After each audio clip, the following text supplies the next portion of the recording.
হঠাৎ করে কেক খেতে ইচ্ছে করলে কোনো রকম ঝামেলা ছাড়াই ওভেন ছাড়া গ্যাসের চুলায় খুব সহজে সুস্বাদু স্পঞ্জি ভ্যানিলা কেক তৈরি করে নিতে পারবেন।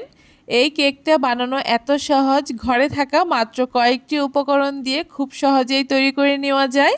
আর এত সুন্দর নরম তুলতুলে আর জালিদার হয়, খেয়ে কেউ বুঝতেই পারবে না এটা বাড়িতে তৈরি করা। কিভাবে খুব সহজে বাড়িতেই এই ভ্যানিলা কেকটা তৈরি করে নিতে পারবেন, আজকে সেই রেসিপি আপনাদের সাথে শেয়ার করব। নমস্কার বন্ধুরা, মন কিচেন আপনাদের সবাইকে স্বাগত। আশা করি আপনারা সবাই খুব ভালো আছেন। ভ্যানিলা স্পঞ্জি কেক তৈরি করার জন্য প্রথমে একটা বাটির মধ্যে আমি 4টে ডিম ফাটিয়ে নিয়েছি। আর ডিমগুলো কিন্তু অবশ্যই আগে থেকে ফ্রিজ থেকে বের করে রুম টেম্পারেচারে এনে তারপরে ব্যবহার করতে হবে, তাহলেই কিন্তু কেকটা খুব সুন্দর হবে। এখন একটা হ্যান্ড উইক্সের সাহায্যে খুব ভালো করে ডিমগুলোকে একটুখানি ফেটিয়ে নিচ্ছি। ডিমগুলোকে খুব ভালো করে একটুখানি ফেটিয়ে নেওয়া হয়ে গেছে। এখন একটা গ্লাসের মাপ করে আমি হাফ কাপ চিনি দিয়ে দিচ্ছি। আমি এইখানে 1 কাপ ময়দা দিয়ে এই কেকটা তৈরি করব, আর 1 কাপ ময়দার জন্য এখানে হাফ কাপ চিনি ব্যবহার করতে হবে। এইখানে চিনিটা আমি গোটা ব্যবহার করেছি, আপনারা চাইলে কিন্তু চিনিটা একটুখানি গুঁড়ো করেও ব্যবহার করতে পারেন, সেক্ষেত্রে কিন্তু চিনিটা খুব সহজেই গলে যাবে। আমি এখানে গোটা চিনিটাই ব্যবহার করেছি। এখন চিনির সাথে খুব ভালো করে ডিমটাকে বেশ কিছুক্ষণ ফেটিয়ে নেব, যতক্ষণ না চিনিটা একদম গলে যাচ্ছে।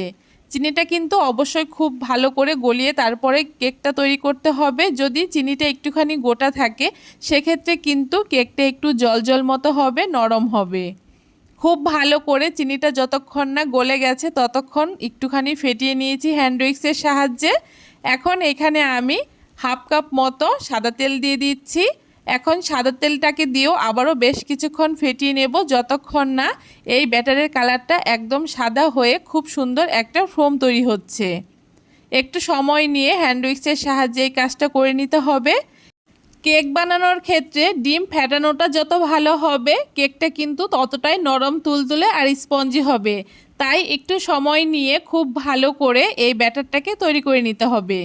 খুব ভালো করে আমি এই ডিমের ফোমটাকে তৈরি করে নিয়েছি।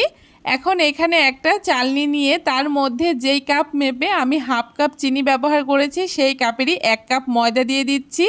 আর তার সাথে এখানে আমি 1 চামচ মতো বেকিং পাউডার দিয়ে দিয়েছি। আমি এখানে বেকিং সোডা ব্যবহার করিনি, বেকিং পাউডারটা ব্যবহার করেছি।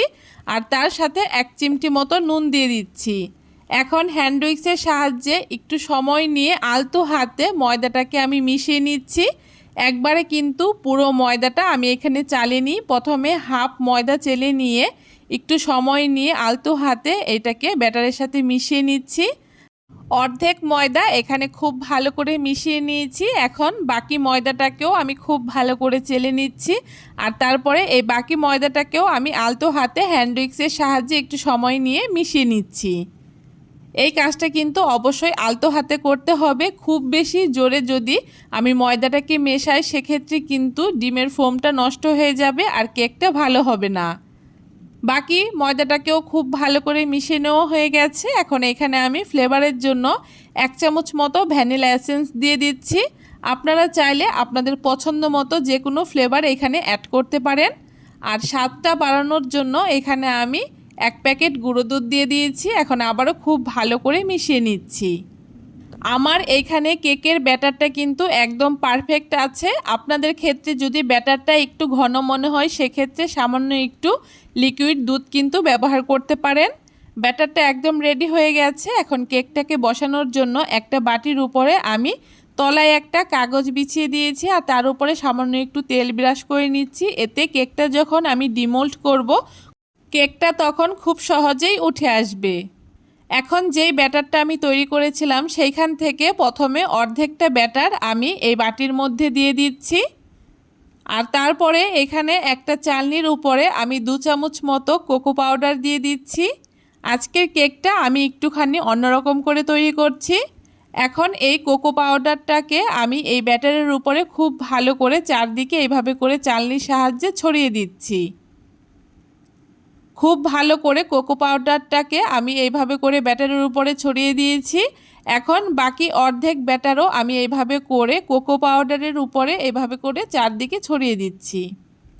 এইভাবে করে কেকটা তৈরি করলে ভীষণ ভালো লাগে খেতে আর দেখতেও বেশ সুন্দর হয়। তবে আপনারা চাইলে এমনিতেও কেকটাকে বেক করে নিতে পারেন। খুব ভালো করে পুরো ব্যাটারটাকে দিয়ে একটুখানি ঝাঁকিয়ে নিয়েছি যাতে ভেতরে কোনো বাবলস না থাকে।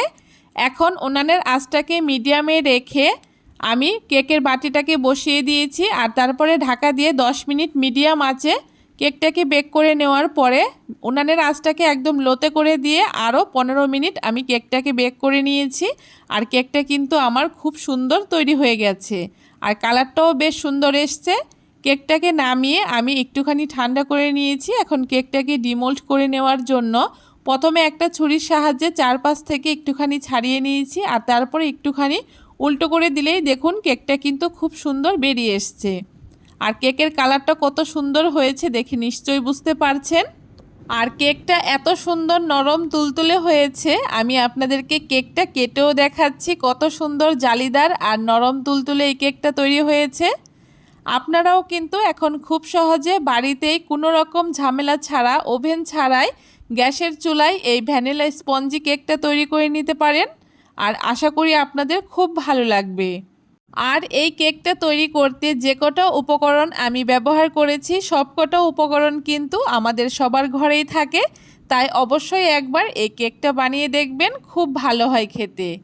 কেকটা দেখতে যেমন সুন্দর হয়েছে খেতেও হয়েছে দুর্দান্ত।